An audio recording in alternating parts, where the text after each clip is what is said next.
अस्सलामुअलैकुम। आज एक और नया बयान लेकर आए हैं सैयद अमीनुल कादरी साहब का। बहुत ही प्यारा सा ये बयान है। अगर आप लोग मेरे चैनल पर नए हैं तो मेरे चैनल को सब्सक्राइब ज़रूर कर लीजिएगा। वीडियो को आखिर तक पूरी ज़रूर देखिएगा। इस बयान को गौर से सुनिएगा। बेनमाजी की सज़ा क्या है, इस बयान में अमीनुल कादरी ने समझाया है, बताया है। तो आप लोग वीडियो को स्किप ना करें, वीडियो को पूरी ज़रूर देखें, आखिर तक देखें। चलिए ठीक है, बयान को सुनाते हैं, आखिर में फिर मिलते हैं। पूरा बयान को ज़रूर सुनिएगा, वीडियो को ज़रा सी भी स्किप ना करिएगा। अस्सलाम वालेकुम। आखिर में फिर मिलते हैं अल्लाह के इंशाअल्लाह। हबीब बयान पूरा ज़रूर अलैहिस्सलातु व तस्लीम फरमाते हैं, नमाज तर्क करने वालों का हाल ये होता है कि अल्लाह उनके रिस्क से बरकत भी उठा लेता है। आज रिस्क की बरकत की शिकायत, रिस्क की तंगी की शिकायत कहां नहीं। लाखों कमाने वाले भी तंगी की शिकायत कर रहे हैं, सैकड़ों कमाने वाले भी तंगी की शिकायत कर रहे हैं, नहीं कमाने वाले भी तंगी की शिकायत कर रहे हैं। क्यों? अल्लाह का डर छूटा, इसलिए रिस्क से बरकत गई। इतना ही नहीं, बल्कि अल्लाह के हबीब सल्लल्लाहु अलैहि वसल्लम ने इरशाद फरमाया, जब नमाज तर्क करने वाले मरते हैं तो पहले अल्लाह उनको जलील करता है, फिर उनको मौत अता करता है। यह बड़ी दर्दनाक बात है। लोग नमाज में सुस्ती करने वाले मौत से पहले जलील होते हैं। आज नहीं देखते, मां बूढ़ी है, कोई कहता है बेटे ने घर से बाहर निकाल दिया। उलमा तकरीर कर रहे हैं, अपने माँ बाप को घर से बाहर मत निकालो। लेकिन आपने अपनी जवानी में क्या गुल खिलाए, आपने अल्लाह रसूल को कैसी कैसी अजियतें पहुंचाई। अल्लाह के हबीब ने फरमाया, नमाज में मेरी आंखों की ठंडक है। ए बूढ़ी माँ, आज तुझे घर से निकाला गया तो तू चार चार आंसुओं से रो रही है। तेरा बेटा तेरा बागी हो गया तो तू रो रही है। क्यों हुआ बेटा बागी?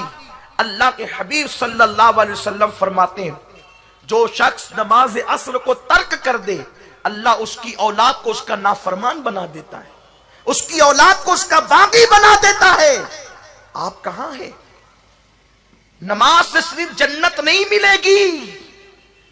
जो नमाज जन्नत तक ले जा सकती है, वो नमाज दुनिया की आराइश नहीं दिला सकती। लेकिन हमने नमाज की वो कदर नहीं की जो नमाज की कदर करनी चाहिए थी, जो नमाज को अहमियत देना चाहिए था, हमने नमाज को अहमियत नहीं दी। औलाद बागी क्यों हुई? औलाद नाफरमान क्यों हुई? नमाज के तर्क की बुनियाद पर। और ये कोई कहानी किस्सा नहीं है, मेरे सरकार की हदीस सही है। तो नमाज छोड़ने वाले जलील होते हैं मरने से पहले। औलाद घर से बाहर निकाले, मोहल्ले वालों में कोई न पूछे, इंसान खाने को मोहताज हो जाए, रोटी के टुकड़े को मोहताज हो जाए। ऐ मेरे कौम की शहजादियों, ऐ सैयदा फातिमा ज़हरा की कनीजों, आओ।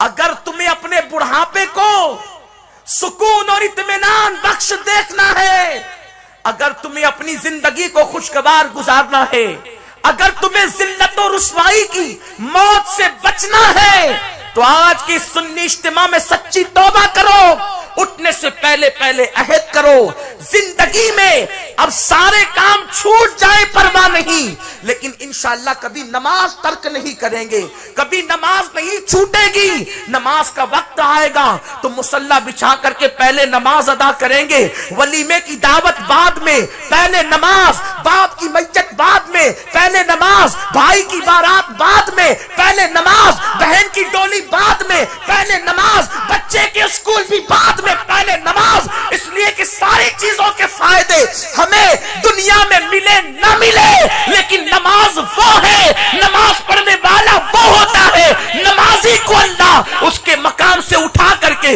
मकाम महबूबियत अता करता है। हुजूर गौसुल आजम दस्तगीर मां के पेट से वली बनी। अस्सलाम वालेकुम। अगर आप लोगों को ये बयान अच्छा लग रहा हो तो इस बयान को पूरा ज़रूर सुनिए, आखिर तक बने रहिए। अभी बयान बाकी है, 4-5 मिनट का और बयान बचा है, तो आप लोग इस बयान को पूरा ज़रूर सुने, वीडियो को स्किप ना करें। अगर आप लोग मेरे चैनल पर नए हैं तो मेरे चैनल को सब्सक्राइब कर लीजिएगा, वीडियो को लाइक और शेयर ज़रूर करें। नहीं अल्लाह की इबादत के लिए, इबादत को वक्त नहीं तो फिर तुम बंदे कैसे हो?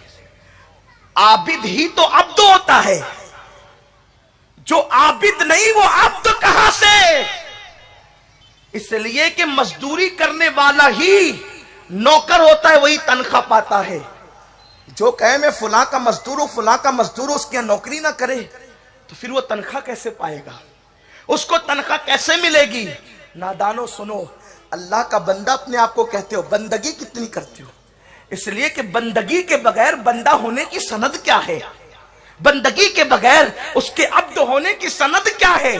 और सुनो, सब अपने आप को उसका बंदा कहते हैं, लेकिन वो कहता है कि कुछ ऐसे हैं जो पेट के बंदे हैं, कुछ ऐसे हैं जो नफ्स के बंदे हैं, कुछ ऐसे हैं जो ख्वाहिश के बंदे हैं। हाँ हाँ, अब यहां फैसला करना होगा, हम बंदे किसके हैं? अल्लाह के बंदे अपने आप को कहते हो? अभी तक खुदा के बंदे ही ना बने, जेवरात के बंदे बने।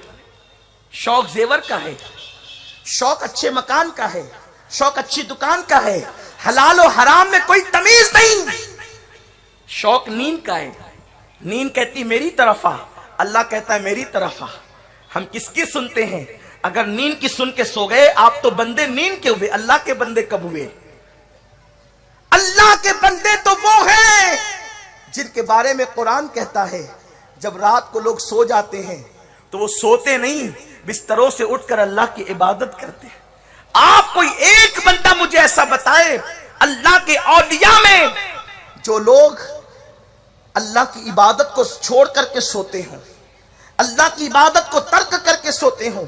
लेकिन आज हम खाने के पीछे भाग रहे हैं, गिजा के पीछे भाग रहे हैं, जेवरात के पीछे भाग रहे हैं, दौलत के पीछे भाग रहे हैं, हर चीज के पीछे भाग रहे हैं, अल्लाह की इबादत की तरफ आने को तैयार नहीं। और फिर दावा है हम अल्लाह के बंदे हैं। हालांकि सोचो, हुजूर अलैहिस्सलातु व तस्लीम खुद इमामुल अंबिया हो, लेकिन कसरत से नमाज पढ़ते हैं।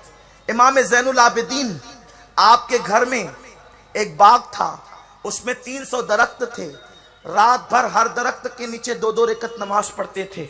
इस तरह 600 रकत नमाज पढ़ते थे। इमाम जाफर सादिक, इमाम मूसा काजिम, जितने बड़े बड़े बुजुर्गों को, खुद सैयदा फातिमातुज़ ज़हरा पूरी रात इबादत में, खुद सैयदा आयशा अक्सर रातें इबादत में। आज क्या हो गया? हर एक चीज के लिए वक्त है, इबादत के लिए नहीं। फिर अल्लाह के हबीब फरमाते हैं नमाज में सुस्ती करने वालों को जब मौत आती है तो अल्लाह उन पर भूख मुसल्लत करता है, वो भूखे मरते हैं, भूख से तड़प तड़प कर मरते हैं। कितनी दर्दनाक मौत है बेनमाजियों के लिए। अल्लाह जिसको भूखा कर दे उसकी भूख को कौन मिटा सकता है?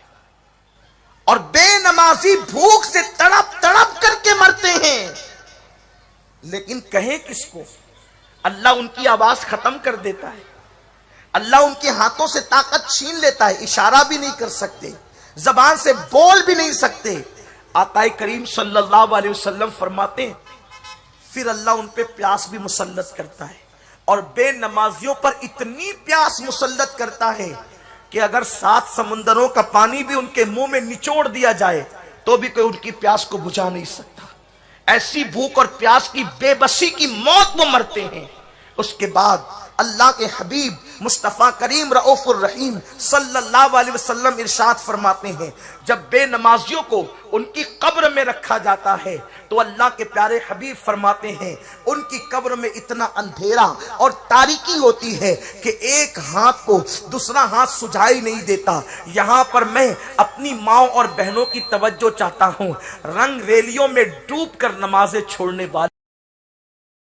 अगर आप लोगों को ये बयान अच्छा लगा हो तो मेरे चैनल को सब्सक्राइब ज़रूर कीजिएगा, वीडियो को लाइक और शेयर ज़रूर कर दे और लोगों तक ये वीडियो पहुंचा दीजिए जिससे कि और लोगों तक इस बयान के बारे में पता चले कि इस बयान में सैयद अमीनुल कादरी ने क्या समझाया और क्या बताया है बेनमाजी की सज़ा। तो आप लोगों को अगर ये बयान अच्छा लगा हो तो कमेंट में इंशाअल्लाह ज़रूर लिख दीजिएगा।